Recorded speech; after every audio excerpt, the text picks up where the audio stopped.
ज्या वेळेला मी ट्रकवर खलाशाचं काम करत होतो ना, त्या 12-10 याच्या अगोदरच मी व्हिडिओ टाकलाय. त्याच्यानंतर ना आम्ही कॉटन ग्रीनला खंडेश्वर टोविंग म्हणून होतं. कॉटन ग्रीनला एक 25-30 वर्षापूर्वी, अजून पण असेल बहुतेक, त्यांच्या गाड्यांना पोलिसला लागलेला असायच्या, RTOला, म्हणजे नो पार्किंगच्या गाड्या उचलायच्या. आणि त्या गाड्यांना त्या मिलिटरीच्या जुन्या गाड्या असतात ना, त्या होत्या त्यावेळेला. अशा या आता जे तुम्हाला व्हिडिओमध्ये बघायला मिळेल ना, अत्याधुनिक बाईक उचलायच्या आणि वरती ठेवायच्या, त्यावेळेला असं नव्हतं. त्यावेळेला आम्ही दोघे तिघे माझे मित्र वगैरे असायचे ना, तेच बाईक उचलून नो पार्किंगच्या उचलायचो. कधी कधी ना रोडवरती भांडायचे सुद्धा, कधी कधी मारामाऱ्या व्हायचं. ते बाईकवाले येऊन कधी कधी कॉलर पकडायचे. खूप असं स्ट्रगल झालं त्यावेळेला की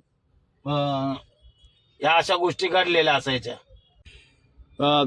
15-15, 20-20 गाड्या उचलल्या, 15-15, 20-20 गाड्या उचलून ठेवायचं. बुलट असो काय असो हे ठेवायचं. बांद्रा हिल रोडला आहे, या अशा गाड्या उचलून घेऊन जातात. पण आमच्या वेळेला या अशा ऑटोमॅटिक गाड्या नव्हत्या.